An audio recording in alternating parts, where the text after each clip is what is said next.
The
Around the NFL podcast, starring a bunch of nerds who never played a lick of football. That's not true. Not true. Welcome to another edition of the Around the NFL podcast, presented by the United States Marine Corps. My name is Dan Hansis, and I am joined in a room filled with football players, little rugged bros. Mark Sessler, Chris Wessling, and Greg Rosenthal. What is up, boys? Hey, Dan. Now, anyone that's listened to the show, because it comes up as much as he brings up that he lived in England. Mark played football. I did. Played running back at the Pop Warner level. Went on to high school. Played a little cornerback, as I recall. Played some cornerback, yep. and I also actually was a right guard for a year or two. Now, that had to be a bad team. Well, everyone weighed about 78 pounds, so it was like a different time. Were you known for shutting down one side of the football field? Sessler Island, as it were? No. To be clear, no. Hi, everybody. Hey. Hi, everybody. Little system, a little update to the programming.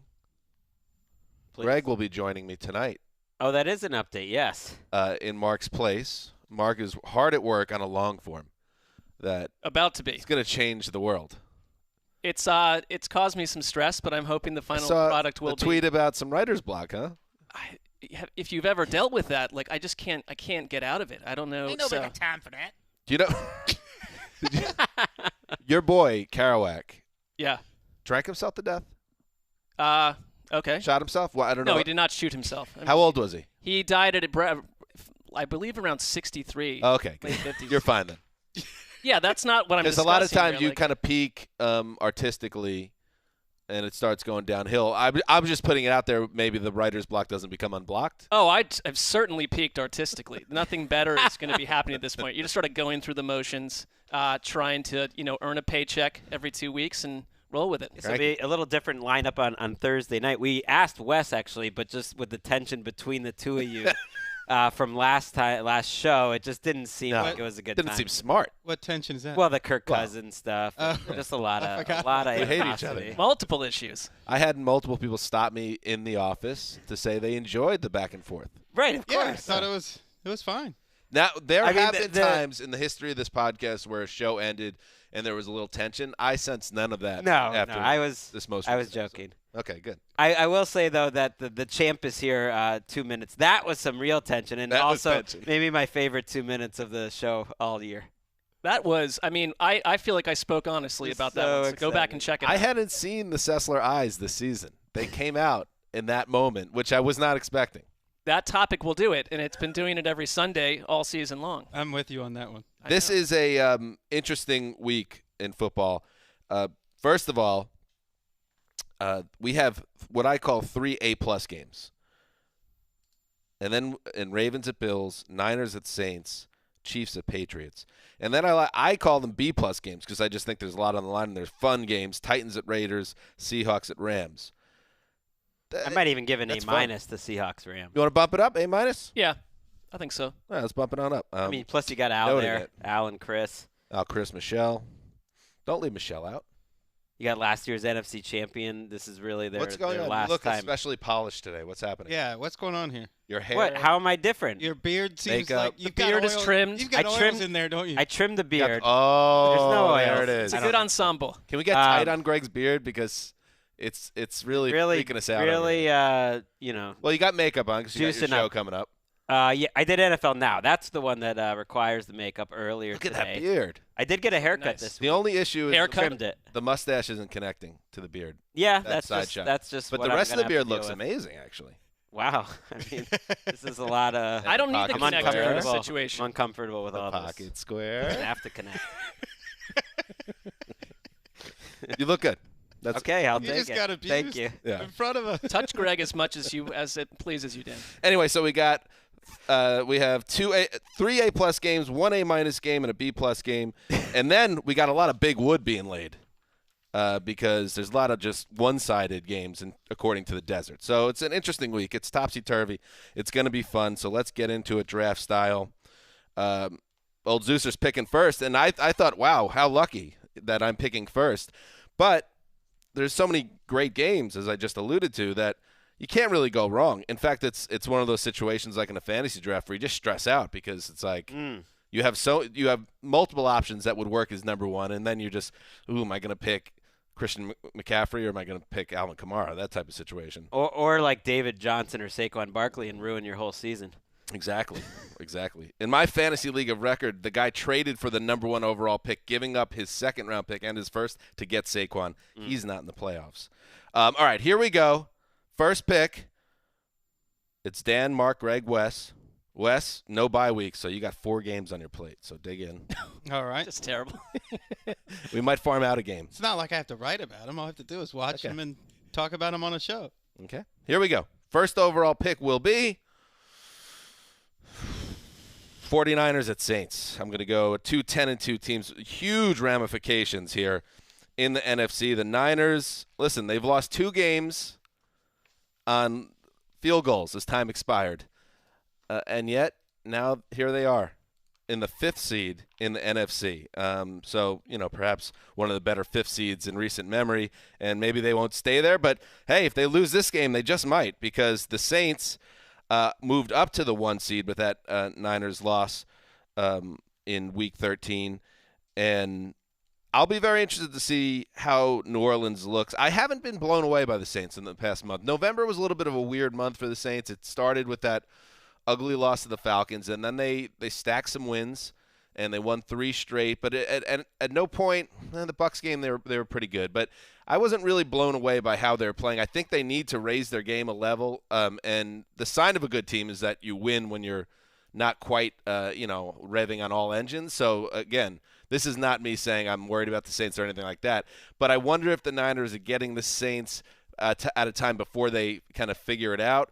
Or if this is all in my head. I mean, are you guys seeing the same thing, that maybe the Saints aren't really performing at their top level right now? The one thing I'm really impressed with, I don't think their pass rush and their defensive front gets enough attention. And certainly in this game, you're going to focus more on the 49ers defense, but they absolutely battered Matt Ryan and the Falcons in that last game. And, Cam Jordan is playing at the absolute peak level. So I like the matchup, but I hear you. They're not the typical Saints blow you out on offense. I think they're a mistake-free offense. They've been good because they don't make killer mistakes. One weakness I think they do have is, like, who's the guy right now at wide receiver behind Michael Thomas? Do we have one? It's Jared Cook. Jared Cook has obviously really stepped up, basically. and that if Cook didn't step up, they'd be in a world of hurt right now. I'm with you, Dan. I also don't think they're as battle-tested. I mean, the 49ers have had these game of the years every other week. They had the Packers, they had the Seahawks, they had the Ravens.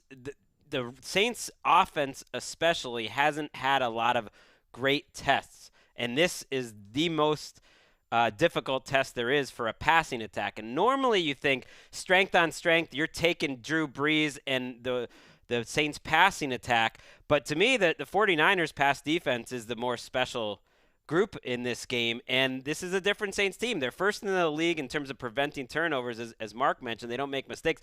But they're 9th in points per drive. They're 9th in yards per play. It's not an elite Saints offense, and I think this is by far their toughest matchup. Well, I would be shocked if you told me at the beginning of the year that Alvin Kamara and Leonard Fournette have the same receiving numbers. His yards per reception is down from 10.2 as a rookie to 6.9 this year. He's not been a huge big play threat for the Saints offense, and he's not had a 100-yard rushing game all year either. Because if you're going to beat the 49ers, it seems like you would do it on the ground. Like, can they run? Kamara hasn't quite been at the level that he has in previous years. The last few weeks, I think he's looked better, just the eye test, but he was struggling with an injury earlier, and I think that is how you beat the 49ers. I like Evan Silva calling Taysom Hill the fantasy football version of Satan, because he's going to get in there and sneak a couple touchdowns away from you, and he's up to 5, and if you hit 7, those sandwiches are coming your way. I like where he's due to throw one soon. Yep, too. and that counts. This is a healthier 49ers team, too. Now, they've spent the week on the East Coast. It's like a back-to-back tough road. Florida. Like, that's tricky, but they are healthier. D Ford looks like he's going to be back. Joe Staley looks like he's going to be back. Kittle is now, another week healthier. This is a team that's battled through so much. I'm really just so impressed with what they've done all year, battling through injuries. I think they're going to get Matt Breida back, but do you even bench Raheem Mostert after how good he looked? Can't do it. Like, I think their outside zone running is a good matchup this week against a Saints team who's so short on linebackers, they had to bring Manti Te'o back into the league. So Kiko Alonso's hurt, AJ Klein's a little hurt. Like, they're playing Kiko Alonso a little too much. Like, I like this matchup for the 49ers. I was thinking about locking it up. Really? Seems a little crazy to lock that up on the road. But Against your Saints? not going to. But I am picking them. That Manti Te'o story was crazy. Remember that? I do remember that. I think most do. The fake girlfriend that died? The bringing catfishing that back? scenario. I mean, I know we've moved on as a society, but now that we have some time, like, that's crazy. We could unpack it now if you really want. I mean, it's ultimately a sad story. Oh, it Sad was not a story good about look. Manti. No. And he's and he's kind of was like a huge superstar, and he's had an okay career. He's I remember lasted a little that bit. combine was insane. Were you guys at that one where like the Yes. press conference for Manti Te'o was one of the more insane things I've ever witnessed? I remember after he got drafted in the second round, right, by the Saints? No, by the Chargers. Chargers. Yeah. Talking to went back, we were in more in our journo days, talking to Brian Kelly, the Notre Dame coach, on the second level of Radio City Music Hall, and Kelly spinning all positive. That he's just proud of the kid, that he'd gotten everything back on track. I guess Brian Kelly couldn't get mezzanine level like us. No. Or floor level. No, those were the days sitting in those Radio City Music Hall seats. That set me back with my chiropractor and my neck for like 5 years. No, they had to move out. Before we move on from this game, it really might be the biggest game in terms of seeding in the NFC the rest of the season. If the Saints win it, they have a pretty clear path to back-to-back home field advantages. Whereas if the 49ers get it, then that Seahawks-49ers game might be what decides the NFC West and the 1 seed. It's crazy to think the Niners will be on the road potentially as a wild card team after the journey they've been on if things don't go Good luck, NFC East champion. Right. That's what happens. And keep an eye out. I almost like, regardless of how this game turns out, but especially if the Niners win, that Week 17 Niners at Seattle game could just have nothing can be in place, and then that game will lock in a lot in the NFC. It might that could take be it one to of the last best day. Week 17 flex games we've had. Ooh-wee. All right. Let's move on. Mark, you're up. Well, in a normal week, I would want to lock in one of these late games just so you're not dealing with too much chaos early. But there's a game that just attracts – it's too attractive to me to pass up, and it's Baltimore at Buffalo. I think this is one of the more interesting showdowns of the year. And, you look at this Ravens team, they're not going to have Greg Roman 2 months from now. He's going to get a head coaching job. And so you are really in the final stages of that. This coaching showdown between John Harbaugh and Sean McDermott, to me, is what I'm signing up for on Sunday. I think Sean McDermott, obviously we all like him. He's done a very good job. And I think Buffalo's defense, because of the way that their linebackers operate and because of their very sticky coverage, and Tre'Davious White has been all-pro level, I think this is a team that could hold Baltimore down the way that we really haven't seen too many be able to do. I love that it's in Buffalo, and this is going to be a test. I don't see this as some sort of 30-10 type thing. I look at this more as a 20-17 type game. But the undersold part of Baltimore is their defense, and their pass rush is amped up. And I just want to see if they can get into Josh Allen's head and create some issues there. There's like the little dance move you made at the end of that. Sure. There's a little treat for our YouTube watchers. Oh, yeah, we're live on YouTube every Thursday. Check it out. Strength of the Bills' defense is their secondary, and I wonder how that matches up against the Ravens, a team where the advantage they have over everyone else in the NFL, in addition to Lamar Jackson, is once you get near midfield, you have to stop 4 downs and the best kicker in the history of the game, whereas Steven Hauschka, the Bills kicker, is pretty much limited at 45 yards. He's been messy. It's a great matchup, the Ravens' run game versus these Bills linebackers, Matt Milano and Traymon Edmonds. I mean, they are the ones that are going to be taxed more than anyone. And if anyone could keep up with them on the outside, I would say Milano and Edmonds would have a chance. I'm more curious to see Josh Allen building off what's been the best 3-week stretch of his career easily. I think by far the best game of his career against Dallas. And they've been playing a lot more hurry-up. And maybe that's a way to do it against Baltimore, where the Patriots did some of the same, and that prevents some of the the chicanery, the blitzes, the substitutions that Baltimore likes to do. I don't love the Bills through the air in this game against Baltimore's secondary either. I mean, they are playmakers. Obviously, Marcus Peters has been awesome, and what weapon? John Brown's had a nice season. Obviously. Revenge game. That is a revenge game. Robert Foster. He coming on a little bit. I mean, I guess that's what but when we're talking about Robert Foster as your downfield weapon, there's some issues there.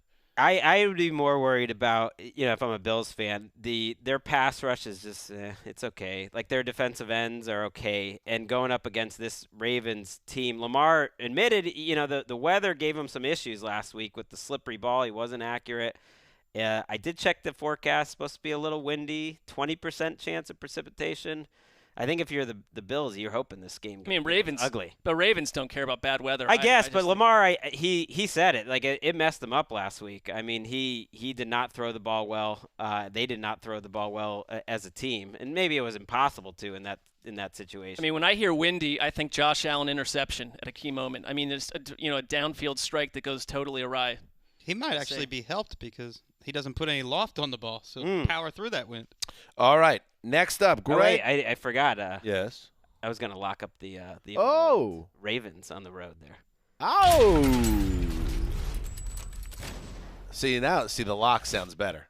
I like it. Using the vault over I blew the it. little. I mean, I didn't deliver it in the right way. It's okay. The timing was poor. I can respect that lock. It's a good lock. It checks out.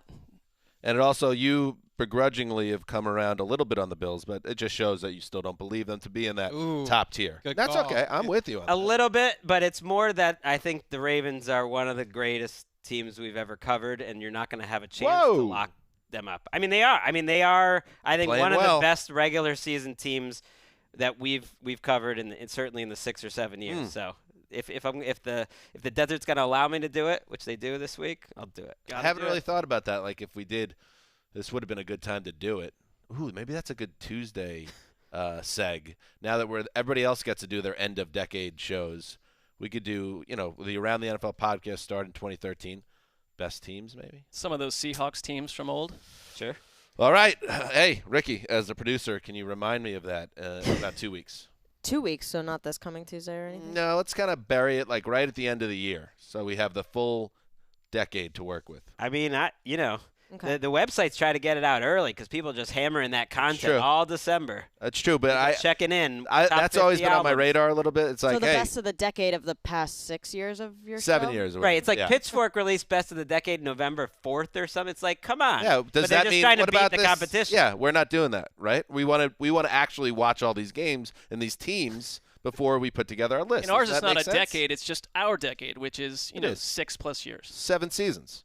Okay. That's our decade. 13, 14, 15, 16. You could even include 18, 19, 12 the website, the blog was up. I guess it was even 11, but who knows? Yeah. 13 the podcast. That's what matters. Pod decade. Okay, I'm No glad one. we figured that out. Wes is like, please move on. Right. I know we don't have I any was bye just- weeks. We're like, let's be quicker this week. Yeah. I was just thinking, if you're doing an end of the decade like overview, maybe don't take yourself so seriously. It's kind of a flimsy topic anyway, you know. Ooh. On some hand, It's an air filler. on some hand, yes. What in is one most way, yes. sports writing? But I love that. Yeah, what is the content. topic we'll do in the place that is so trenchant? Right. I love that content. Like I eat it up. So the people like it. All right, here we go. Greg, you are up with a third pick. You have locked up. I was Great. worried that I thought this is how the draft was going to go, and I'm taking Chiefs Patriots late. Got to do it. I'm just Gotta bang 'cause it. It's by far the best game left, and anything else seems silly. A You plus. don't have to explain that one. Right. I am curious this week to see the Patriots secondary against this Chiefs team who's been a little disjointed on offense. Patrick Mahomes back-to-back weeks under 200 yards. I'm not worried because he finally looks healthy. If I was a Chiefs fan, I'm not worried about Patrick Mahomes. But I would say they feel a little more reliant lately on him just creating magic, that every throw is him just backing up, or him running the ball has been key in the last couple of weeks. And they haven't had the same rhythm on offense with the long drives and Andy Reid creating plays, and they got to go up against their toughest matchup that they'll face, which is this Patriots secondary, which in many ways I believe that Bill Belichick built for this game. That this Patriots team in some ways, Andrew Hawkins, who was on the Patriots, said they would always, when he was there just in the training camp, they were always talking, I believe at that time, it was about the Colts. And it's like that was the one team they had to beat, and they built their offseason around it. And I think that's what the Chiefs are to this team. And I think the Patriots are as well set up with their secondary as any team in the league to slow them down. I think if Travis Kelce caught a couple of those near, Yeah. he had one near touchdown that kind of went through his hands, and then a deep ball that just went right past him. I think we're talking about kind of a different story, but you're still wondering about the Chiefs' running game, which has been kind of hot and cold all year, and they haven't really found a guy. The one guy that they can trust at the beginning of the year, it seemed like they could take their pick of either Shady or Damian Williams, and they'd be fine with either of those guys. And Damian Williams has been out. They don't seem to trust Shady for more than 10 touches a game. Darwin Thompson looked pretty good last week, but he's so tiny. You wonder what's he going to do against a pretty big Patriots defense. I mean, you want to talk about out-of-sync offense. That's New England, which just strikes me as slow. There's just not a lot happening there. And, and I understand that Bill Belichick is not only the greatest coach, but one of the greatest GMs of all time. But part of me wonders if he got a little bit cute forming this offensive roster this season, because it's going to come back and sting them at some point. And if you get Like, what's waxed, cute about it even? Like, I don't well, know cute- what was his like angle cute, really. to the point of like we can win with almost no weapons. And then, They've you know what? tried, The they Antonio just swung Brown and missed. The Antonio Brown move kind of points out that it was on his radar. This team needed something else. Well, they tried. Demarius Thomas, Josh Gordon, Antonio Brown, Well, why cut Mohamed Josh Sanu. Gordon? Their first round, because he's not good at football right now, and I don't think he's done anything to prove that wrong. N'Keal Harry, their first round pick, they've just swung and missed a lot right now. They're not finding guys that actually do what Tom Brady wants them to do. I mean, they were waxed by Baltimore. Fair. I thought Houston won decisively. Yes. And if you are the Chiefs, I would do what Houston did, which is employ absolute total aggression to make sure that all your weapons are maximized. And then if you're the Patriots and you've lost to those three teams, I just don't see you the same way. Now, can they flip the switch and do what they always do? Sure. No, they'll have played the three division leaders in the AFC, all in the second half of their season. If you go 0-3 in that stretch, that says a lot about their team. And Wes has already told you they're going to go on to Cincinnati and lose this time around. Ooh, lock it up, Wes. I'm not locking that up, but I'm standing by that prediction. The thing we talked about last week where Brady's always like pointing at the receivers in the middle of the plays, not to go back to my co-host Andrew Hawkins on Game Day View, but he said he compared. You can. Yeah, okay. All right. He compared, and I thought it was he compared being on the Kyle Shanahan offense to what the Patriots do. And he says in Kyle Shanahan's offense,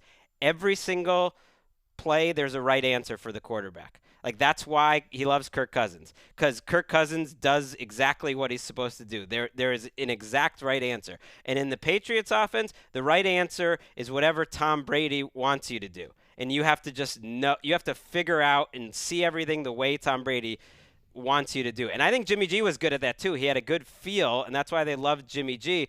But these receivers, and Brady is certainly part of it. It's just they're not seeing it the same way. Sanu, Yeah, it's sort of the like rookies. Harry's kind of been a little bit of not a disaster, but for a first-round pick, he's not helping them. it's sort of like if the receiver comes to an open space, Tom Brady wants him to sit right there. Right. Because you're open, that's what I'm seeing. It's all And the based on the receiver coverage, isn't and it's seeing all the same after thing. the snap. It's all after the snap, seeing what the defense is doing and adjusting based on that. And when they're not on the same page, then Tom Brady can look 42. And will that all be sorted out 3.5 weeks from now when we're rolling into January? Yes. It's about Okay. 3.5 Possibly. They days have from gone to Super Bowls with That's pretty it. bad receiver groups, but But their they always defense had Gronk. their defense has to be dominant. That's And- the formula. And they also had a strong running game, which they don't have. And your point about the receivers and Brady not being on the same page, you had tweeted it, and Bill Barnwell wrote like a deep dive on what's going on with the Pats offense this past week. He cited that tweet of yours, Greg, which I'm sure you know. And you went like this when you read it. Yes. Hell yeah. Also mentioned it on ESPN Daily. Stroked the Mina beard. Kimes. Yeah. Yeah. Anyway, he wrote, he was digging in on the whole thing, and he did point out something just to tell you how inept that offense was before they tacked on those touchdowns at the end. Before the 3 late scoring drives against the Texans, Brady was 9 of 25 for 90 yards with an interception and at least 2 other picks Wow. that were either dropped or taken away by penalty. This is Tom Brady and the A Patriots. bad pick taken away by penalty. In late November, early December, this is happening. So it does feel a little bit different, which does not mean, and also one of the things Barnwell pointed out, he doesn't need to become Tom Brady again. Look at the Super Bowl 50 champion Broncos with Peyton Manning. But, that was a historic defense. Maybe the Patriots are too, but they have work to do. Put it that way. I think we all are in agreement that this is not, if it stays the way it is This now, is such a it's not huge happening. game. This is the biggest game left, I think, on the AFC conference slate. Because if the Patriots lose, the bye is wide open. They're 0-3 against the division winners. It almost feels like too obvious of a changing of the guard situation. And they need the bye. They need it. If they win, though, they have they're in great position for the bye. And, Huge game for them. And Huge. everything is fine. They need to run the ball. I think which team can run the ball a little bit better, because that's where the weaknesses of these defenses might win. I think Are you guys all taking the Chiefs? No, not No. the Foxborough effect. I can't do it. I'm taking Yes. the Patriots in a tight one. But an 8-5 Chiefs team raises some questions The too. Patriots are in the middle of a very long winning streak. That's not a big story, because they've done. I think they have the 3rd longest home winning streak ever right now. But the top 4 winning streaks at home of all time are all Bill Belichick, Tom Brady, Patriots. Yeah. Just an unbelievable stat. I'm not going to lock up the That's Pats because outrageous. I refuse to root for them. But this feels like a game. I know this feels different, but a game they're going to rise up and win. And I will say this: the Chiefs, they're done in terms of any aspirations of getting more than one home game. They're going to win the AFC West, but if they fall to 8-5, they'll end up being a 10-6, 11-5 team that has to go on the road twice to get to the Super Bowl, which is not going to be. Are we allowed to lock this game? Sure. Of course. I'm going to lock it up for the Patriots. Oh, wow. Okay. I was like, I didn't even know which way you were going to go. Yeah, they're not even Vegas by has a that field much. goal in their direction. All right, Wes. I could see that going very poorly, by the way. People keep misreading the Patriots. Wes, I'm you are enjoying up. Ooh, Mark, did that just give you a little chill? We'll No, talk it's been Sunday. like a month straight of people acting like the Patriots are still the Patriots, and they haven't played like that. So But Wes put that lock trophy on my desk, which I did not like that move, and I've not won since. So it's a tailspin. It almost sounds like you want to Progress. do oh, a whammy action. You almost want to do a lock-off. I mean, you already said they were going to go 3 straight. I already locked the Cowboys this week. Okay. Oh. Okay. Okay, Wes, go. We have to take one of these late games, the 4:00 games, because there are 4. So we each have to take one, I think, in order for I like our that. show to work. That's fair, yeah. And you might think Titans Raiders is the best of these left, but I'm going with a team I've been tracking all year, the Pittsburgh Steelers. He loves his duck. At the Arizona Cardinals, a little Duck versus Kyler Murray action. Get to watch that Steelers defense on a grass field. Little I'm Duck, all Duck, about Goose. this. Oh, this is playing great for the old Zeuser. Oh, yeah. Oh, my draft board just opened up. Well, I think the whole draft board is open at this point. It was like 3 games, and then everything else was equal after that. I have a bombshell to drop right after this game, but go on. Well, I think the Steelers, in the old Mike Tomlin days, before this year when he's getting Coach of the Year consideration, this was the trap game they would always fall for. On the road against a bad team, they would lose these games constantly. Seemed like every year they would lose these games, and I wonder if they're sort of impervious to that this year because they've been doubted all year. I don't think they've had a full head all year, and they don't have Ben Roethlisberger, Antonio Brown, Le'Veon Bell. They're not supposed to be beating up on these bad teams to the point where they were just expected to, or as Sheck would say, it's a supposed to game. And they're supposed to win this game because the Cardinals, we gave them credit for playing teams tough, but they got whitewashed last week. That was the game last year, was the Raiders, where they went in and got nipped by Oakland. Pittsburgh obviously ended Cleveland's season a week ago. And, it was coming out of last year, to your point. Yes, they did. Hey, it's over. It Even is, if they won 4 straight. Oh, we forked them. It's done. It's done. But, the narrative around Pittsburgh last year was that Tomlin was overseeing a circus, that there was a lack of discipline and there were too many hotheads and there was infighting. Well, I feel like if you are signing up for the Mike Tomlin experience, where he's at right now and where he has this team mentally, their mental toughness, that game against Cleveland, they just willed themselves to win with a bunch of guys who wouldn't even be starting on other teams. That doesn't happen. That was as embarrassing a game for Cleveland as there is because they were outcoached from head to toe after the 10-minute mark of the first quarter. It's one Totally of the reasons outclassed. I think Steelers fans love this team. I mean, I couldn't have personally been more wrong about this team and the Steelers fans because they were so confident this type of run would happen. But they've had such dominant teams that often fall short, or like they're supposed to be great and fall short, that as a fan experience, and even Mike Tomlin, you can hear it in his voice, they're loving this because this is like football. I think it just reminds them it's a team game, and their defense, which we've been talking about all year. I mean, I don't think the Patriots defense is any better than the Steelers. I don't really think I think the 49ers are a little better than them both because they're just so talented. But the Steelers are in that conversation as the best in the entire league. Yeah, I think this is the ball hawkingest defense ever since Minka Fitzpatrick got there. And you've got the reigning AFC Defensive Player of the Month, TJ Watt, who should be getting – I think he's got to be in the Defensive Player of the Year conversation. They've got a couple of guys in Who is the Defensive Player of the Year? There's no obvious choice. I thought about it. open. I think right now for me it would be Watt, Jordan, Stephon Gilmore, and Zadarius Smith. Because I think I'm going to write about it on Monday, so I started thinking about who would I put. Aaron Donald might be in that mix. We'll talk about Donald later. It's crazy. Like we talked about the Bosa parents. At this point, their children making so much money, you just sit back and you drink rosé every night. Think about the Watts. I have 2 sons. I don't think Mr. Bosa's drinking rosé. They got 3. I mean, don't forget about old Bobby Watt in Los Angeles. It is easy to forget about him sometimes. Sounds pretty forgotten. Derek. But it is like Sorry. ultra historical to Sorry, have 2 brothers win Is Defensive he Player a part of of the Year. like the Chris Gronkowski All-Stars? He's been in the NFL for 3 years. He's a fullback on the Chargers. I mean, that's a great accendment. I'm just saying he's out there. He's making some special teams plays. Minka Fitzpatrick, remember, again, another example. Good teams stay good, bad teams stay bad. Hand-wringing about, the Steelers traded a top 5, top 10 pick. It's going to be like the 25th overall pick for a all-pro cornerback. Feels like a good trade. It's a great matchup for your boy Duck, too, because the Cardinals give up passing yards more than anyone. So, Duck could be flying out there. Oh, yeah. Well, that's This is how a you good put a game. bow on This it. was high on my list, so well done. All right. Ricky, before we move to round 2 in the snake, For sure. let's check in with the YouTubers. Yeah. A bunch of people have asked Greg where you come down on Young Thug. I'm not a huge, I like him, but I'm not a huge fan. A bunch of people asked that. It might have been the same guy a couple of times. Yeah, because he likes rap. Let's see what else. Oh yeah, a lot of people. I respect him, but I almost am too old for Young Thug. It's not quite in my wheelhouse. Fair. Middle-aged Thug would be more Yeah. your speed, probably.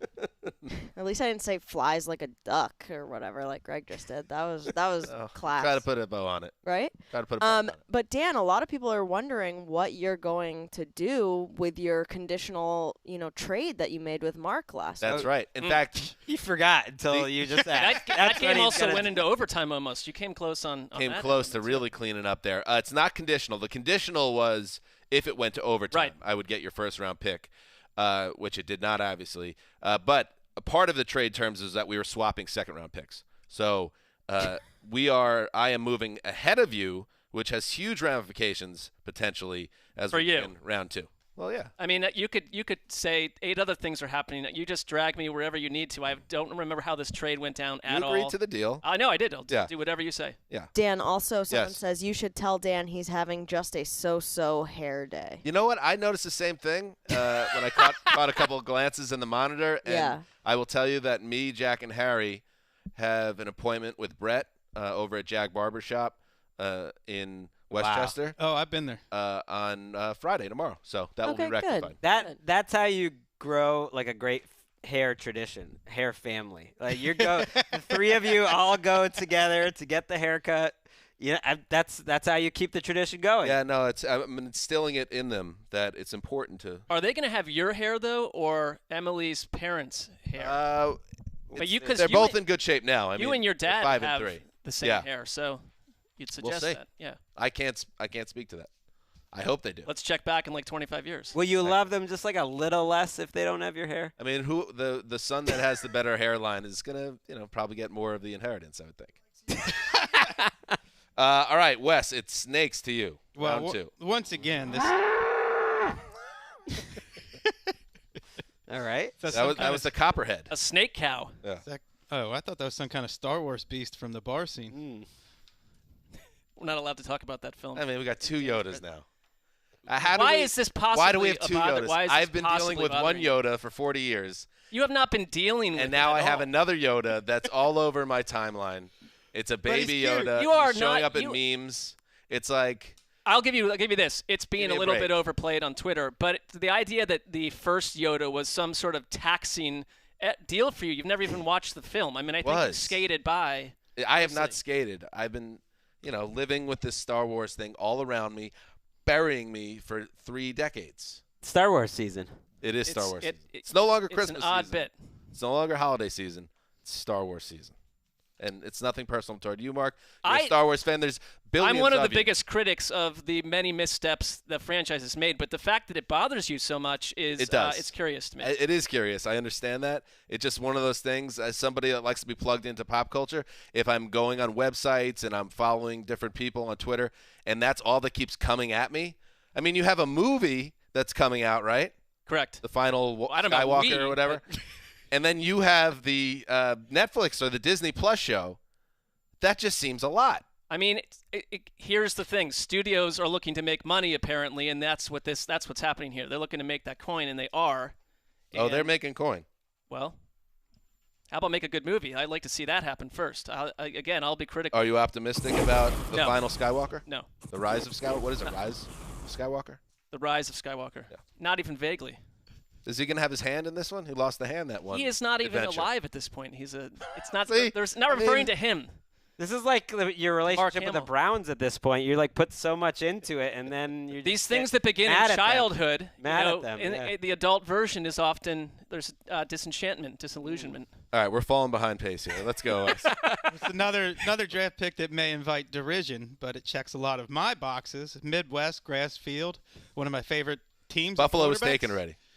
The Washington Redskins at the Green Bay Packers. Ooh. And the Redskins, I thought last week, Interesting. finally an encouraging game for what's left of their fan base as far as maybe can get an offensive nucleus. Darius Geis looked fantastic as a power runner. Terry McLaurin making big plays again. And there was Terry. 3 straight tight window lasers in a 2-minute drill from Dwayne Haskins where they finally – you got the sense, hey, if you wanted to say this guy landed in the wrong place because all he does is sit back in I formation and hand the ball to Adrian Peterson or Darius Geis, sure. But you put him in that spread attack in a 2-minute drill, up-tempo, he looks like a totally different, confident interesting. quarterback. And I want to see more of that. For the first time all year, I thought maybe the Redskins are playing their best quarterback because the difference in arm strength between Dwayne Haskins and Kyle Allen in that game was stark. He's got a great arm. I think he's had about 3 plays every week that, sometimes you make too much out of these plays, but when you're a fan of a team, if you are a Washington fan, you see those 3 plays, you get excited. But then you also think that he's going to be in a totally different offense next year, and you don't know what he's going to look like. I still think this could be a tricky game for Green Bay because they're bad against the run, and this is the team you do not want to face when you're bad against the run. We said the same thing about Carolina a week ago, And Callahan. I mean, if Brian Flores is getting love at 3-9 for Coach of the Year, how about Callahan? Stop. He's 3-4. Why don't we just give every coach in the league? I'm joking. I don't really believe that, but he took over an 0-5 team. I would have not guessed that they would have 3 wins at this point, and that I actually believe. Let's say that they keep this game interesting. I could just see it being close, kind of like Giants-Packers was into the fourth quarter, but then the Packers. I could also see Haskins fumbling 3 times and throwing 4 interceptions in this game. I mean, that's on the table. I was stunned this week. Barnwell, to give him another shout-out, he wrote that the NFC East out-of-division record is the second worst in NFL history. Whoa! So this is one of the worst divisions in NFL history. The NFC East right now. Damn, the Jets have won 3 or 4. And the Redskins are carrying the load. They've won a couple games out of division the last couple weeks. Bad sign. No bueno. Any other thoughts? I like this game from Mike Pettin. Haskins, for his upside, has been sacked 18 times in his first 4 starts. And if you want a little late season Zadarius Smith and Preston Smith, this might be the right setting, the right game for that to happen. I'm still not sure if this Packers team is good. They remind me a little bit of the Patriots, where I'm not sure what we have with the Patriots or the Packers yet. Bob McGinn's been pointing out they're just the healthiest team in the year, and they have good turnover margin. But they're not. You look at them and I don't put them with the best teams. They're inconsistent on offense. You can't ever bank on either the running game or the passing game guaranteed to work that week. And on defense, they don't stop the run, and they have vulnerabilities in their secondary too. So what are they? Your boy Wood is out. The wood is out in this game, by the way, 12.5. That's what I'm saying. I don't. Yeah. Whatever that means. I'm going with the Fighting Callahans. Wait, what? Dr. Rainmaker has spoken. Well, just that, in that realm. Just that, in that world. It's a running game, and who knows? Huh. Okay, not outright. Okay. Packers lose this, there's going to be a total uprising. uprising. Just to keep it close. All right, Greg, you're up. I am up, and I'm going to take Deshaun Watson facing off against Drew Lock and the Broncos. I need an early game, and the Texans are the best team left on the board that's playing early. I don't think this is going to be competitive, though, which it takes a little shine off it, because I don't think Drew Lock, just based on that first game, is ready to be part of a team that wins against a good team on the road. He had a 32-yard throw to end the first half that was pointless. I don't know why they didn't throw a Hail Mary with his big arm, but he just picked up 32 yards. In his other 27 passes, they gained 100 yards, 102 yards. 3.1 yards per attempt. They just started blitzing him. Gus Bradley did like crazy. And every time they blitzed, he just either ran or dumped it off for about 3 yards. And it just doesn't seem like he's ready to go play a good Texan. I mean, first ever NFL game. And I get it. I'm partly basing it on. Take it easy, Greg. Yeah, he struggled in training camp. His coaching staff didn't seem in love with him. He struggled in the preseason, and it's just a lot to ask. You know what he could use is like a beard. I don't know if he can grow one. We were talking about this last. This is a continuation of Does he have the look? Is he a guy that you could? You think I should talk to him? Just say how big it's been for me and in my life. Send him the oil. Just send it, and not even. Can he grow one? Take some of your stationery you have with your logo on top, and then just say "Good luck, kid," and then just have the bottle of the. What would my logo be? Just like three G's. I can imagine it. That's good. Does anybody here? Somebody on Twitter is now going to make your logo. Does anybody here trust the Texans defense the rest of the season? Not just in a game where they're facing a rookie quarterback, but do you trust this? When you talk about where the Texans are in relation to the Chiefs and Ravens, do you trust this defense? No, but they've been a pleasant surprise since J.J. Watt's been out. They're 27th in weighted DVOA. They traded for Hargraves and Conley, gave them a little bit of depth, and they've made it work. More than I would have expected. They've actually been better without J.J. Watt, which small sample size. But for what, just in terms of the total defense, they've had better games without him, which is bizarre. How about this, Wes? The Ravens would give them a lot of trouble, but Ravens would give everybody a lot of trouble. Right. But if you look at the rest of the AFC playoff picture, Patriots, we saw they could throttle them. The Steelers, the Bills. Chiefs. The Chiefs. Can they stop the Chiefs in a big game? If the Chiefs I think they could play up to their potential, they probably cannot.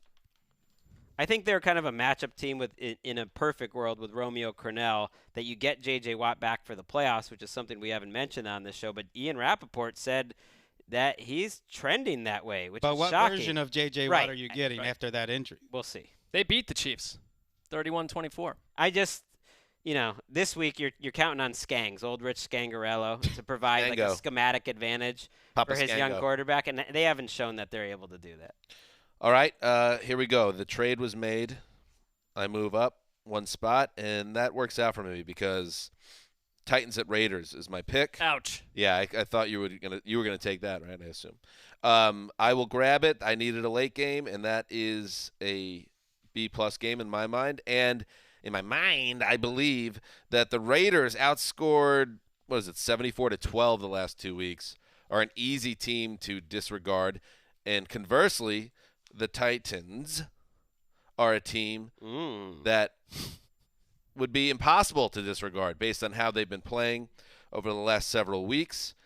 And yet, why do I have a weird feeling that the Raiders are going to do something here? I don't know. They're better at home. They've been good at home. It's nothing really more than a hunch, because how could you look at anything the Raiders did the last 2 weeks and get excited about them? But I will say this.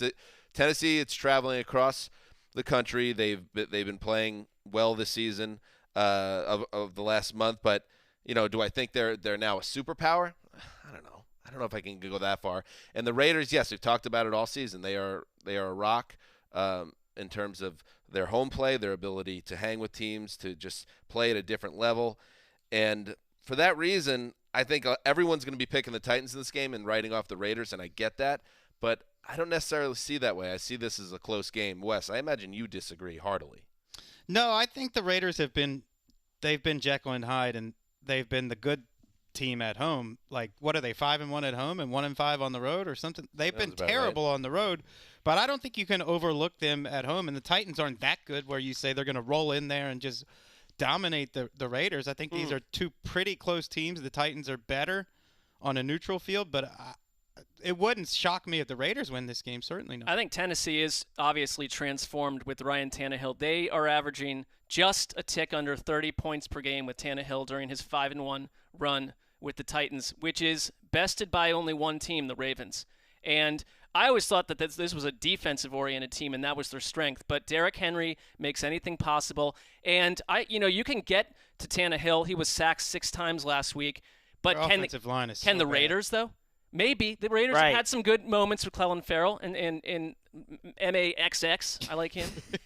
I think it's a tough matchup. I do think you can kind of disregard the Raiders and expect them to lose. It's a dirt nap game. The point differential here, like between these two teams, is like 130 on the year. The Titans are playing well, and I think the way to beat the Titans is throw the ball on them.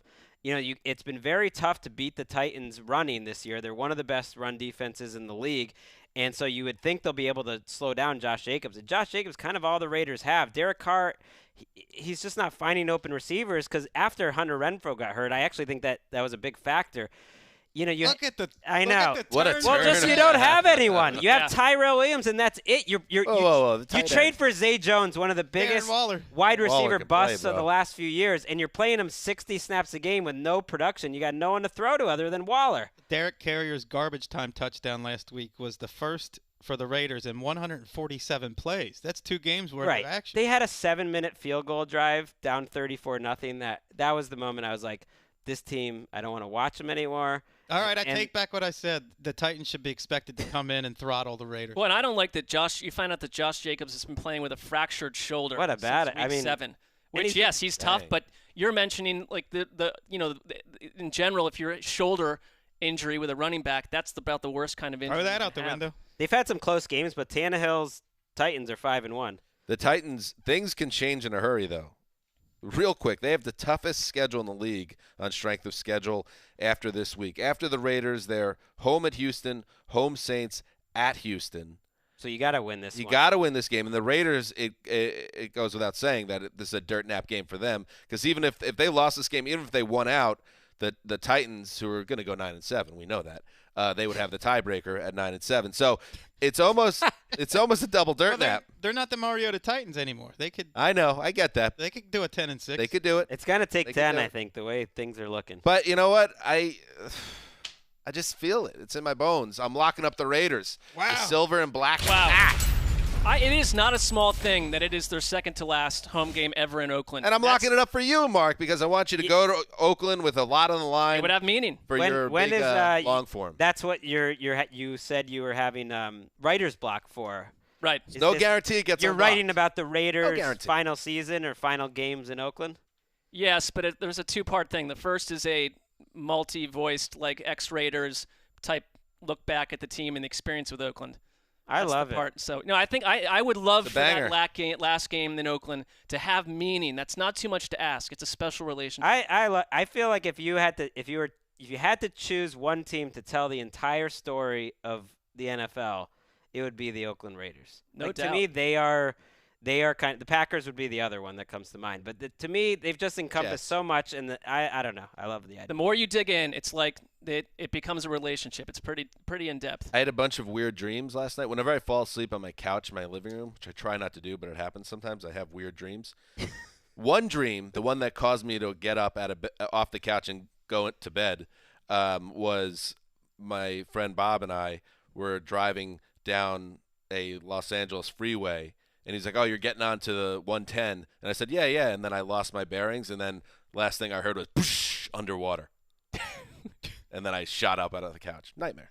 I mean, we've been told by NFL people that you're not supposed to talk about dreams, including That other is people. true. So, The other one, and this is really weird, Mark. okay. I was in the newsroom. Now I'm slumbering in my bed. I'm next to my wife. Everything's fine. The dream is you turned in the copy to this long form. I am not making this up. And Ali was like, "Man, that was really good, dude. That was really good." That was the whole dream? It was whatever it was. It was like Yeah. a snippet of a dream. I Much more appreciate that. pleasant than the underwater one. Well, yeah. I mean, I had this offsets. not to put more pressure on you, but that it's- happened in my dream. That is encouraging. Maybe it's been foretold. I had a bizarre dream where you woke up and you cannot of a yellow snake climbing up my arm and licking my arm, but it was a nice snake, but it was still very odd. So this is a much more positive dream. Why am I telling you that happened to me? And then you woke up and Simone was licking your arm. Not true. Not true. And probably not how she wants What was to that, be Wes? mentioned in this show. Oh, yes. Not the case. How are All we right, doing wait, on wait. pace here? Yeah, we are. struggling. Let's go. Oh, I'm up, right? Any more No, Star I Wars went. thoughts? I Tom? locked up up. the Raiders. Mark, you're picking in my spot. Well, I'm looking at these late games, and I really have only one option here, and I do not want to go deal with the Chargers again, and that was what I was hoping to avoid. They tested my patience last week with the way that they coached that entire game. It's hard to watch Phillip Rivers slowly dissemble into a non-quarterback drive-by-drive, but the upside here is you do get Gardner Minshew, which I'm excited about. there you go. What I don't like, though, is that, it's going to be, and there is some Gardner Minshew backlash at times in this room. He's in a terrible environment right now to succeed. I just don't like anything that the Jaguars are doing. They can't run the ball. They can't stop the run, obviously. Their defense is a hot mess. Greg, I think you mentioned them as the 32nd best team in football right now, if best is the word. I think you're right about that with the way they played over the last month. So this is one of those games. Which terrible 4-8 team is going to work its way out of what has been a terrible past few months? I mean, the Chargers, both coaching staffs could be gone after this season, number one. I would say that's an automatic for Doug Marrone and maybe even higher up with the GM and Tom Coughlin. For the Chargers, what's your argument? All their losses, all 8 losses have come by one score. So you're not getting blown out, but you're not finding a way to win those games either. And that's very Chargers-esque, but they've not solved any of those issues. They've only become more magnetized. So sick of hearing Magnified. that too. Listen, I'm not gonna put it on Rivers or anything, but I feel like this has been going on forever and ever and Well, ever. last year was the opposite, which slipped under the radar. They were almost unbeaten in one-score games, and they went 12-4. And I thought had one of the best coach playoff wins against the Ravens, too. And so that's what if you're Anthony Lynn, you're pointing to last year. And you're pointing that they haven't had their whole team together for much of the year. They are healthier than they've been all year. They have both their starting safeties, both their starting tackles. So they should win this game. All right. This didn't really register with me last week, but I think we'd be talking about a quarterback benching if not for Devontae Booker's roughing the punter penalty that saved Rivers from going 3 and out. You're when so Tyrod right. was You're right. running They out. were minutes away from that happening. Right. That saved him. And if you watch that game, and this goes back a few weeks now, it's a little troublesome that almost all the Chargers' big plays are just Rivers finding wide open receivers. That's the only time they really move the ball is when the receivers get wide open. I don't know what that says about his arm strength these days. All right, let us move on. I now pick again, and I will. That's a snake. Not a traditional snake either, because Mark was in between, but that's all right. That's cool. I mean, you've orchestrated this scenario. It was so. either that or lick Mark's arm. So this one. Yeah, I'll grab Dolphins Jets. Good job. Just me being selfless. And this is the sign of two things. Okay. Sign of two things. One, that it's another lost season for the Jets and the Dolphins, and two, that we're winding down the season when Jeff Greenholtz, who runs the NFL media research group, and they do a great job. When every entry on the pages, here it is, by the way, if you're watching on YouTube, this is just great stuff, week after week. They have a storyline section on the first page, and usually there's 3 storylines. The Greenholtz gang, 1 storyline. Battle of AFC East teams looking to end 2019 on a positive note. Well, it's ultimately like they're ultimately making this for people that are on television. Right. And they know no one is talking about this game on Not a lot of airtime. Right. So I won't give it a lot of airtime either here, other than to tell you that since week 9, both these teams have won 3 of 5. But most people aren't looking at these teams the same way because the nature of the Jets' loss last week against Cincinnati, which I don't know if I mentioned it on Sunday, but they didn't reach the red zone against an 0-11 team. Adam Gase has found ways, even with them zone. playing better, to when it goes bad, it goes really bad. And yet I think they'll win because for all the progress the Dolphins have made on offense in the passing game, there's been no progress with their defense. They're probably they would still be my choice as the worst defense in the league. So it should be an afternoon for Sammy D to get right. I hope so. No Jamal Adams most likely also. So you would think Ryan Fitzpatrick, who's been fun to watch this year, as he usually is, will do some damage. I see this game. It's at the Meadowlands. The Dolphins already have a win over the Jets. I think the Jets can win this game, but it's – I'd say one thing. We talk about a lot of revenge games, and to me, it's like, oh, a team parted ways with you after you made millions of dollars. I don't view that as necessarily the construct of human revenge in most cases. But Devontae Parker is a little bit different because the Adam Gase-Devontae Parker relationship was about as bad as it gets. He was trade bait. No one wanted him. There's all these things going on. And he's played really well of late. And so this is one that I do buy into as a revenge factor. Fitzpatrick said he thinks he's playing better now than he's ever been. His confidence is at an all-time high. And it's odd that it's when he's surrounded by the worst talent of his career. It's also, I don't want to see anybody copy what the Dolphins front office did. But I do want to see teams that are out of it and have no chance start to copy how their coaching staff is and how their quarterback is on 3rd and long, throwing it 50 yards downfield, not worrying about interceptions, on all 4th downs, pulling out all the stops and going for it and throwing deep and seeing what happens. What do you have to lose? It's an entertaining brand of football. I kind of like watching the Dolphins at this point when they have nothing to lose. Well, they couldn't run for 25 yards against the 4 of us. I think but Fitzpatrick, they're leaning into it. He's right. I'm sure. I just went to check out NFL.com's QB index. To me, Fitzpatrick should be in the top 15 this year. Whoa. I think he's playing outstanding. Is that a nice year? Is it a He's Fitzpatrick 24th. His counting numbers aren't great, which I imagine is playing into why he's not high, but he keeps them in every game. And, I know it sounds crazy, but it's like Josh Allen's 13 and Derek Carr's 14. To me, Ryan Fitzpatrick has outplayed those two guys this year. And when he plays like he did on Sunday – not making mistakes. It did remind me of that Fitzmagic season in 2015. When he gets hot, he's just such a fun guy to watch, and he's got the moxie. Or last year, the first month with the Buccaneers. Yep. And even with this Dolphins team, there's bound to be a regression to the mean when you're throwing caution to the wind every time you drop back. Is Devontae Parker, before we move on, is he unique in recent NFL history? He's a first-round pick that broke out in his 5th year. Yeah. Is it a breakout? Yeah. Well, I think was he He's going to be 1,200 yards, he something is. like that? He is, but it's also like if you're a wide receiver and you draw up a contract year, you want Ryan Fitzpatrick or Jameis Winston throwing you the ball because it doesn't matter if you're covered or not. They're just throwing it deep and allowing you to make a play. So it's sort of outside normal football, and it's allowing you to pull. But it is a showcase of your skills Absolutely. as well. To be able to He's do that. got great catch skills at the point of the catch. I wonder if his route running is up to par. So you're saying he might be a free agent bust if someone gives him a good contract expecting him to be a the guy. Dolphins smartly signed him to – he already was a free agent. They signed him to a very cheap 2-year contract, so he will not be a free agent. He'll be on that team at a very low price of like $6 million for a productive player. And for the record, he's projected right now 71, 1,108 touchdowns. All right, let's move on. Mark. All right, well, I'm going to take Bengals at Browns, obviously. And this, to me, if the Browns were still alive, Selfless. It is a selfless move, much to mirroring yours. Yes. You know, this would be trap game material if the Browns actually were involved in something that a trap would trap them at this point. Because I could number one, I guarantee Bengals trap. I guarantee the Browns and Bengals will split this season. So either they're going to lose to Cincinnati this time or in Week 17. Can you imagine the atmosphere in Cleveland and the heat around Freddie Kitchens if the Browns were to lose this game to Cincinnati? I know it helps that they aren't winless after beating the Jets, but I could totally see it.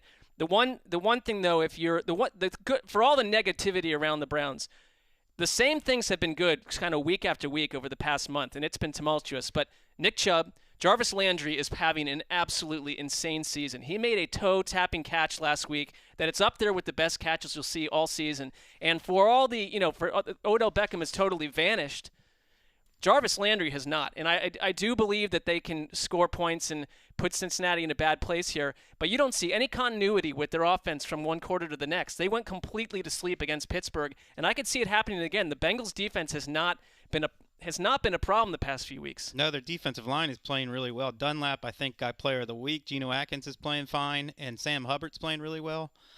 The way Dalton played last week, where he feels he's no longer the culprit there like he was early in the season. Nobody's pointing the finger at him. Everybody knows they're playing their best quarterback now. The way the Bengals have operated over the past 25, 30 years, it would not surprise me if they go back in on Andy Dalton next year and draft Chase Young. It just would not surprise me to see Andy Dalton under center for this team next year. Yeah. I think it's a tough spot. The new Red Rifle 2.0, playing free, playing aggressive. Their defense is playing better. I picked the Bengals to win this game, and I just don't think it'd be that. I don't think it'd be that shocking. It's shocking to me. I don't think you want to play the Bengals right now. I think Nick Chubb could have a huge game here. The Jets, they did a terrible job last week with, I think they had 7 carries in the first half, and then the game got out of hand. Well, that's why Le'Veon Bell was rightfully annoyed, I think, by the way he was used. Right. But running up the middle, the Bengals are not that bad. But running, if you can get around the edge on them, the teams are averaging over 7 yards a carry when they run to the outside. I would imagine I mean, I don't trust this Cleveland coaching staff at all. But that's a good match. That seems like a no-brainer that they're going to pound the rock, and especially with Baker Mayfield banged up. I mean, I think the Browns win, but who knows? Joe Mixon's playing pretty great. Throwing this out there, I don't really trust the Bengals coaching staff either. You're not running into a Sean Payton-esque scenario here. But I mean, just personnel. I don't either, but it shocked me what huge favorites the Bengals, the Browns are in this game, like monster. And I just checked, with Erica. And Dr. Rainmaker might not be on the board, but Dr. Rainmaker isn't about, the sound effects or anything. I'm just feeling the flow right now. I haven't felt like anything like this all year. I think the Bengals are going to do it this week. I want the drop, though. We need the drop. We don't need the drop. It got too Hollywood. It got too Hollywood, and now we're bringing it back to Hollywood. Its, Rainmaker, back to the basics. Original basics. Which, by the way, means that Unplug. The Browns will cover with ease based on history. Exactly. Now I'm feeling good about this Browns game. All right. Let us move on. Picking next is Greg. I will take the Panthers Falcons in the early window. Knock that game out. Two teams not going anywhere. An embarrassment for these two teams that they're not even in the NFC South race in a season that Teddy Bridgewater started 5 games for the Saints. They should be ashamed of themselves. And I guess people are losing their jobs, so I shouldn't bury them too hard. They're getting too late. You did it. They're getting punished. Falcons are a little healthier. Austin Hooper and Julio Jones looks like they will both be back for this game, which is pretty significant. Has anyone ever been more of a slam dunk to get fired and immediately rehired than Ron Rivera? I do not remember a head coach, and this is a credit to the man, I don't remember a head coach that's ever had this much praise thrown upon him after being fired as Ron Rivera. and it just tells you how well respected he is as a man inside and outside that building. And given his track record, the fact that he's his 2 Coach of the Year awards, the fact that the Panthers have been consistently competitive for the most part in his 9 years, the fact that he went to a Super Bowl, he's a slam dunk hire for a team come January. I mean, maybe Jimmy Johnson, but you got to go back.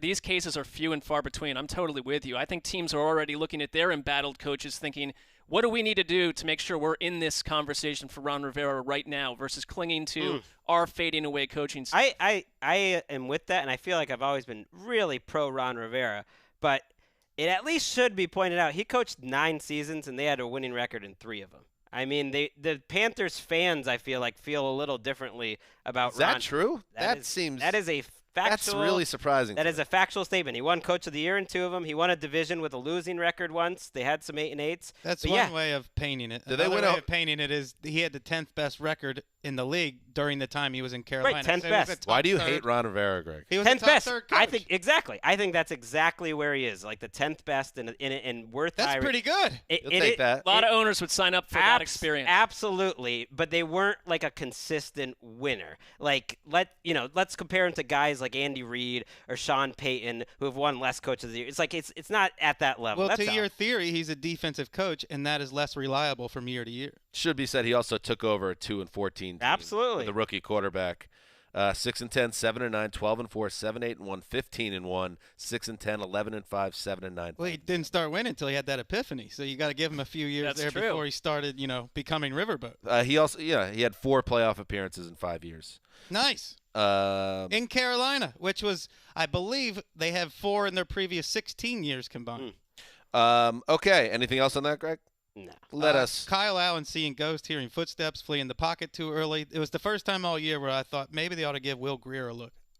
That's all I have to say about that. Maybe they will. Week 17, something like that. All right, Wes, you're up.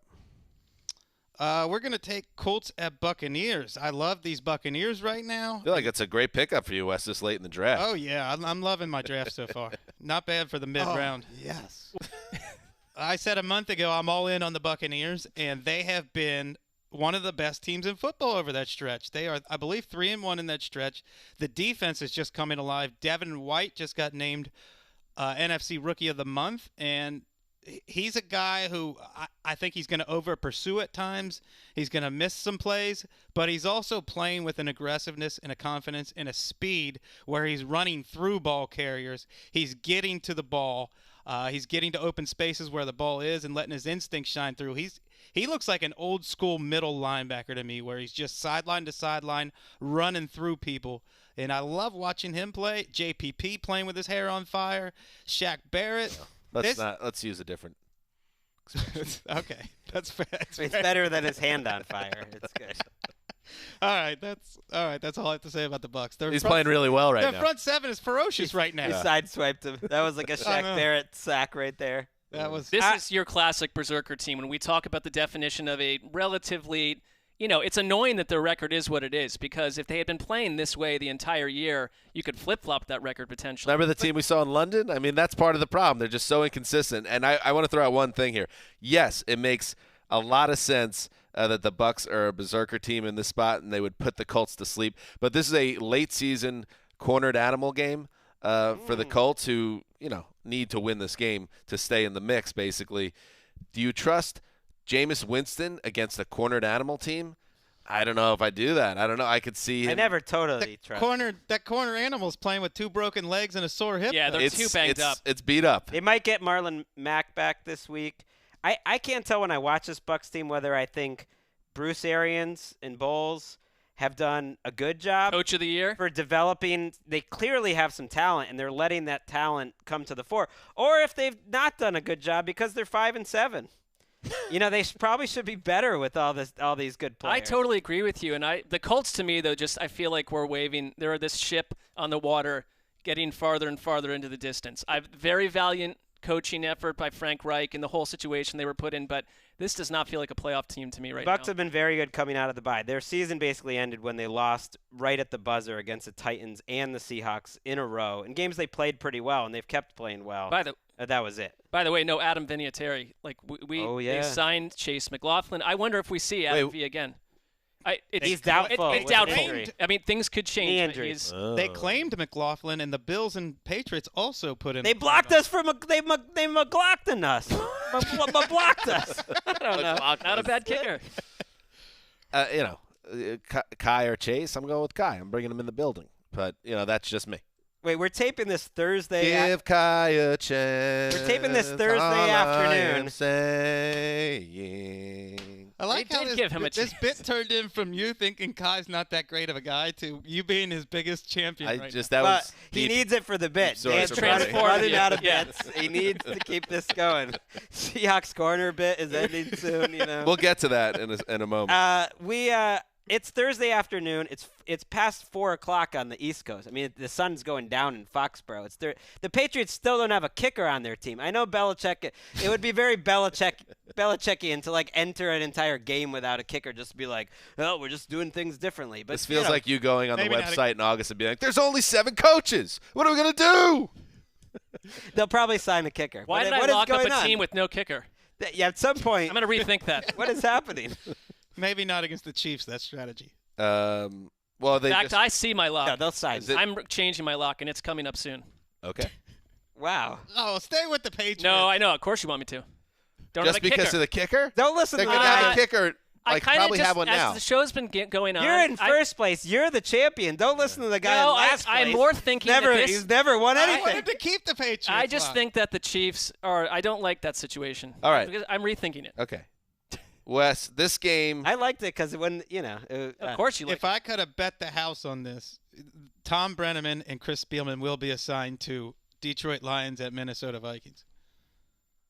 Do you want to farm this out to see if we want Let's get shook maybe a on little this. Cookie. Burgos shook? Yeah, all right. Look, I don't want to watch the Lions right now. I think that David Blau is the biggest fool's gold in the NFL. He's like a frenetic little gerbil who has to load up to get rid of the ball, and he's throwing into huge windows last week.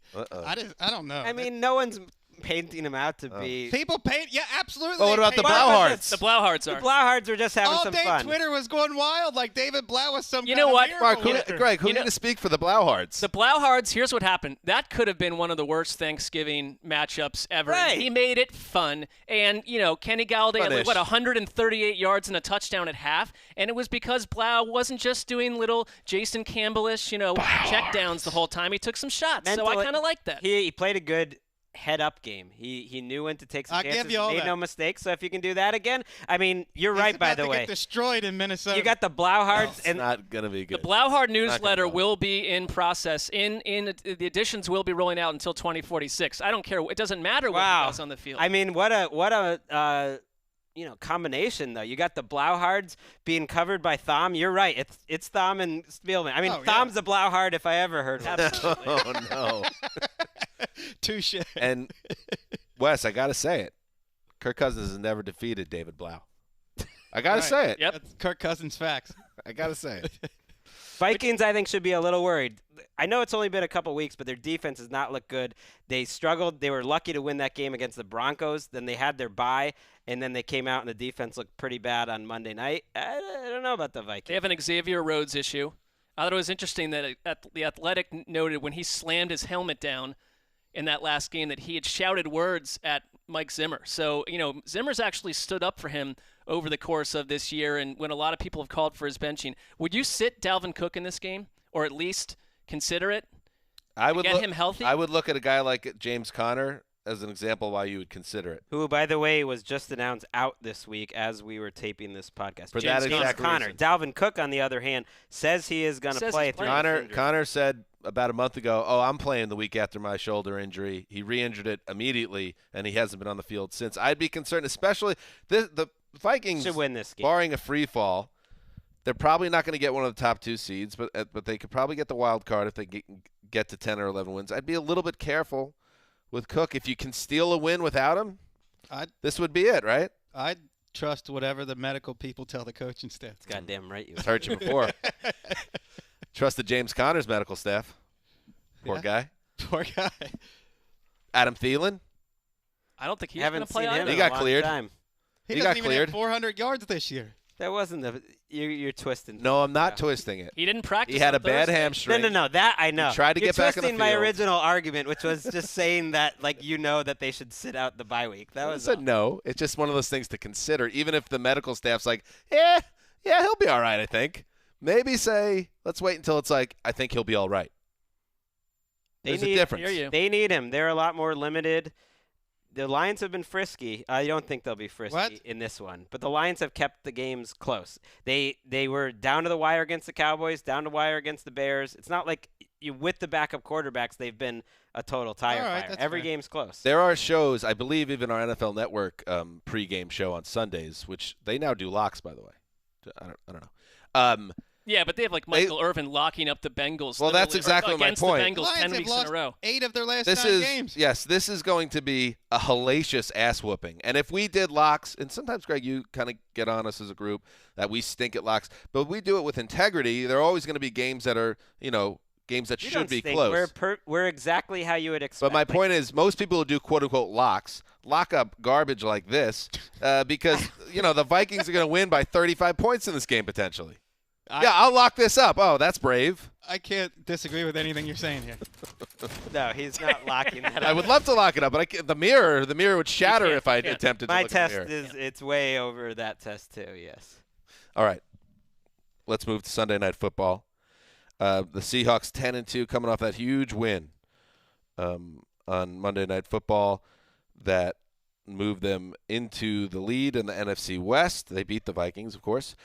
So they are now tied. They're tied with the Niners, but they've played once, and Seattle has that win. So they not only are tied in the NFC West, they also now have the tiebreaker, so they're number 2 seed in the NFC. Now they go to the Rams, who are coming off that game. We talked about it on Tuesday in our show about teams that changed the way we felt about them, how their offense got hot, and is that the sign of something, a shift in what's happening? Well, we're going to find out. This is a great test for both teams here. Yeah, I think one of the traps we all fall into is judging a team based on what they did against inferior competition. And maybe I'm falling into that trap because I fell back, I wouldn't say in love with the Rams, but I'm starting to trust them where I haven't liked them all year. I haven't felt like their offense was clicking all year. And last week they clicked against the Cardinals, who have a all-pro in Chandler Jones, but not much else in the secondary behind him. So what will they do against the Seahawks defensive line that has been playing the best ball of their season? Go ahead, Greg. I was just going to say that they have a history of scoring points on this Seahawks team. And so that makes me feel more confident that the Rams can keep it going offensively. Not just in the first game, which if Greg Zuerlein hits a kick he usually hits, this division race looks different, and the Rams are feeling a lot better. But last year, when both of these games were shootouts, where the Seahawks had a pretty good defense last year, and the Rams put up a ton of points on them both times, and so I expect another shootout in this one. I am locking up the Seahawks in this. Wow. It's you know what? I'm really glad the Rams did what they did last week because it makes this game about 10 times more intriguing than it had they won 13-10 with all the continuation of the problems with Goff. But the offensive line isn't fixed, and that's going to haunt them, I think, from now through the end of the year, no matter what. I just don't see them as a playoff team. Seattle, to me, is about as mentally tough as you can get. I don't care if you're in Seattle, you're on the road. They find a way. We talked about it on Tuesday. Whatever's happening at halftime, they find a way to finish games every single week. They're running the ball really well, and their defensive front, I think, is going to give Goff trouble in this. I'm predicting Gurley's first 100-yard rushing game of the season. There is something that analytics can't. There is something to this Seahawks team. It's like impossible to measure. I think. Like the early Patriots teams especially had it, like the 03 team. It's like they can be put in any situation, and you don't know which part of they're a tough team to get a feel for because you don't know which part of the team is going to step up in a given week. Last week, it was like their run blocking was great, and their pass rush, even without Jadeveon Clowney, was really good out of nowhere, which have been weaknesses. And every week, it's like some part of the team finds a way. That's a great sign. Like they just have something about them that's very hard to put your finger on. That takes me back like 5 years ago when Richard Sherman said, I think it was after that negative 12-degree game against the Vikings in the playoffs where he called Russell Wilson, what was it, a mental genius? Something like he just never gets down. He never thinks they're out of a game, and that the whole team feeds on that. I know he gets ripped by sports writers and fans for, what, like the mic'd him up on Monday Night Football, and he's very much athlete speak. But the disconnect is that for a lot of people that have just grown up playing football that whole time, like that connects with a lot of his teammates. I'm not saying it's everyone, but let's check that out. They buy into him, though. They buy into him. Clear heart, clear mind, clear eyes. Let's go to work, man. One play at a time, locked in. Let's go do this thing together. Whatever it takes. Great language, unwavering language, unwavering belief. His job is not to be Mr. Cynical and Mr. Snarky. His job is to lead the team. I think what my takeaway from that is, and yeah, that's true. And these are all just pro athletes. I thought it was an interesting mic'd up, and I tweeted about this. And Seahawks corner was like, "You betrayed us." Like, no, I'm not in the bag for the Seahawks. I could speak out against Russell Wilson being corny because I think he is. And I thought it was weird that mic'd up. You could see how he was. The way he was talking to the players, and nobody was really even responding to him. It was almost like a robot going up and down the sideline. And then you have the ESPN telecast. This is an exact quote. They came back from one of the clips. Sort of listening in on a masterclass of encouragement and leadership tonight, aren't we, with Russell Wilson? I was like, really? I'm not picking that up. I don't know. I thought he's so talented and so great a quarterback that's not what it's about. And I think he overcomes the fact that he's a bit of a bland. Well, if nothing else, he's firing himself up, and he's the most important person. Yes, I think that's what it is. And he's as tight as Tyler Lockett is apparently like his best friend in the world. He's probably the next most important guy in that team. So as long as you're connecting with yourself and you're that good, and a few it is a little unusual though, because if you watch it, and a lot of people were pointing this out, there was just zero reaction from any of his teammates to anything he was saying or doing. It was well, who else is bland? Jared Goff.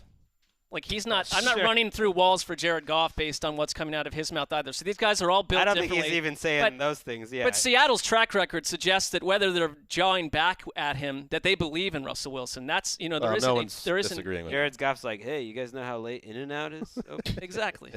I wanted to mention you asked about Aaron Donald, Defensive Player of the Year. I don't think he's there this year right now. Go win this game for them. Like go have a monster game in a game they have to win in a big spot, and then you get thrown into that mix. And he's good enough to do it against this line. The Rams, one last thing is they remind me a little bit, or they have a chance at least. The Falcons and the Eagles, both of the last 2 years as defending NFC champions, looked pretty down and out at the beginning of December, and they went on a run, and they started to make you believe, and they ended up getting to the quarterfinals and at least making some noise. The Rams have a chance to be like that. What Aaron Donald did to Kyler Murray last week will look like something out of Lawrence Taylor's career, where the closing speed to violence ratio was just way 30 years ahead of its time. And the phrase was mental giant that Richard Sherman said about Russell Wilson. But don't you think, to Greg's point, that Aaron Donald needs to do that in a primetime game that matters and changes the way we think about the Rams for the narrative-driven Defensive Player of the Year award? Yes, I do. I think he's going to be in double-digit sacks again, which is unreal for a defensive tackle. I mean, the Rams' defense is probably the best defense of his career right now. So he should be in the race. Let's move on. Monday Night Football. Giants at Eagles. Eagles, dirt nap game potentially, but who knows? But probably. At 5-7, they are one game behind the Cowboys, who obviously Cowboys win and Eagles loss, and you could essentially put it all to bed. But you have the Giants, and the one thing that gives this game cachet, a little juice, is that it looks like a guy I kind of never expected to see on the field again. Eli Manning is most likely starting because Daniel Jones, the rookie first-round pick, has a mid-high ankle sprain, and it's expected to cost him at least one game. So on Monday night, Eli back on the field, and there's a lot at stake, including his career record, which stands at 116-16. Oh, wow. This is huge. And Golden Tate looks like he's going to come back from his concussion. Evan Ingram is talking about playing for the first time in over a month. This might be a pretty full Giants squad to take on Greg, really Eagles team. You hate it. No, they're one of my, I'm not going to drop double rainmakers here, but I'm liking the Giants as a heavy underdog. It just feels like such an Eli thing. He's going up against a team he's had the most success against in the last few years, including this Jim Schwartz defense. It just feels like it's going to be like an annoying night of Eli lovers saying, see, because this Eagles team just feels capable Booger's going to have a field day. Keeping any team in the game. Like, they just feel capable of doing anything at this point. I'm with you. Can you imagine what happens to the city of Philadelphia at home to lose to Eli Manning and the Giants this week and essentially end Philly's season? That's wild. I think it's just insane, and they're getting healthy at the right time. This feels like an Eli special. Saquon Barkley looked sharp last week. I don't want to hear about his injuries or whatever. He doesn't look like he last year. Jumped about 50 feet in the air on one play. I just totally disagree with you. He doesn't look his the vision same as last year. is okay, but I do have a little bit of a conspiracy theory here, though. It's like Steve Tisch, the owner, speaks on Monday. He's not happy. Daniel Jones finishes out last week's game and made a lot of great throws in that game. I don't know when the injury happened, but, man, he had a lot of great throws in addition to his turnovers. And then we hear about this injury no one knew happened, and they're playing on Monday Night Football, and the Giants boy is back in the lineup. He definitely got injured. I was watching that game when it I happened. got it, but like if they were 7-5, would he be playing in this game? If you look at Connor Orr's feed, I think he agrees with you. He just there's some people close to the Giants that find this to be a little bit What's suspicious. the logic to it, though? That Eli's getting his job back, or just a nice little? No, just that. Yeah, they want Goodbye. Eli back to give. They're sick of losing, and they think Eli would give them a better chance. And it's Monday Night Football. If he deep sixes the Eagles, let's say you bring Eli back for one more season. You make the next head coach bring him back.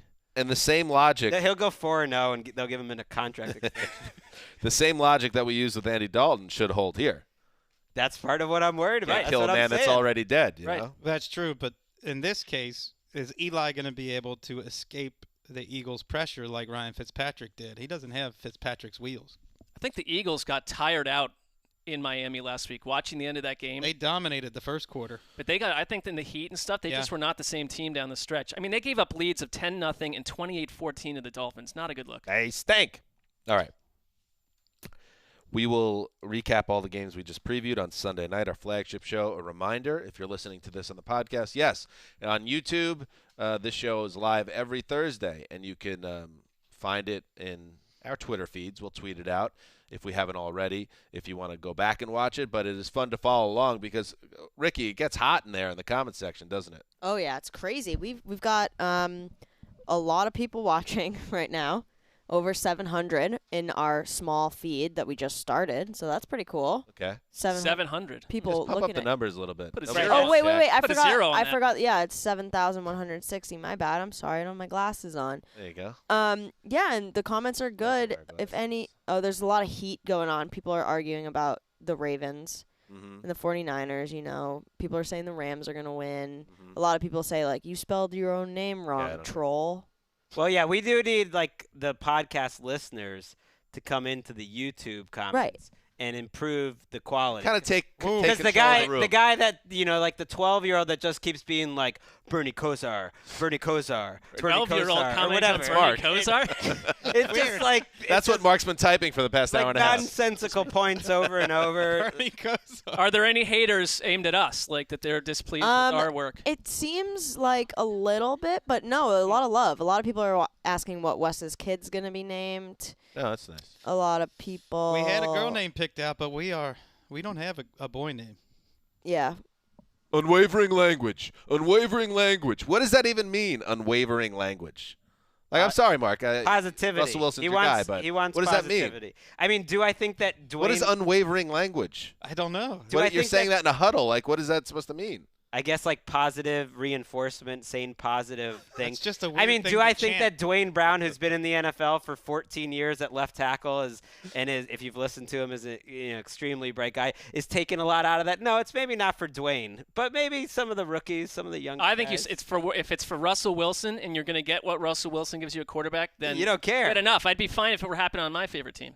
Yeah, but he doesn't help us. Like, it's not like he's making our careers better. I don't need him to be mic'd up every game. Yeah. I just think that like I'm just saying we don't need to mic him up again. They also That's all. said like maybe he obviously knew he was mic'd up, and there's been a lot of no doubt about that. But I feel like he'd about be that. saying that same stuff. I think It that's who feels he like is. it. Seemed on brand. He's been that dude. So he's real to who he is. You may not find it attractive. I hear you on that. I don't think you would want you wouldn't want your friends walking around before podcast talking to you that way. That would Seems like a nice guy. Listen, I want to make things clear too. The Seahawks corner, because I love it on the corner. He's a good guy. You know, it's just a bit. You don't care about the Seahawks. He's a good guy. He does a lot of charity work. Ciara is a wonderful pop star. And he's one of my favorite quarterbacks that I've ever watched. I just find him to be corny. Well, yeah, the way I mean, we could separate these things. his public persona is kind of a fascinating thing to have tracked over the years. He really hasn't been the same since that Entourage article in Sports Illustrated, which we've read. People should Google, find the cover article of him and his Entourage guys. All the bros in the box at the. And never has there been Mariners like a more game. unintended consequences of like a feature story. I do feel what like he was he's looking for. He's an obvious target for sports writer types. Right. Because of the way he is, and because our job is to be the complete opposite of Or that. anybody else that's not cheesy. All right, but yeah. I'm like, but it's not all about like you're a cynical monster. It's just no, like, but come on. but he stands out as too enthusiastic and too kind of positive for a culture that does not embrace that at all in 99% of the space. I think he's got 4 games left to go win an MVP, and he's right in there. I don't think it's some blowout here. This can still be Russ's season. He's dangerous. Even the handle of the Twitter. To Dan's point, I No don't doubt. think it's the positivity that people have an issue with.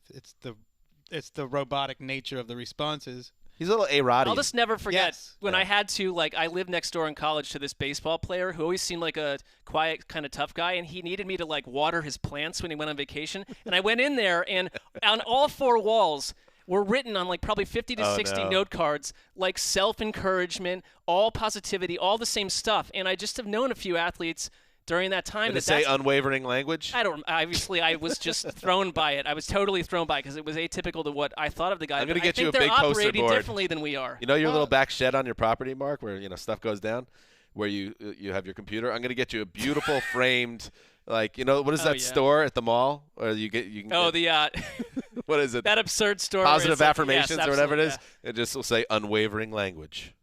yeah. All right. If Frame you it up. buy that for me, I'll put it on a wall somewhere. I'm not going to guarantee where. All right, good. All right, that's it. Good stuff. We got through all the games. Dan Hansa signing off for Quiet Storm, the mailman, the old boss, Rick Halliday, Ryan Bartlett, Christy, Tara, Zach. Till Sunday.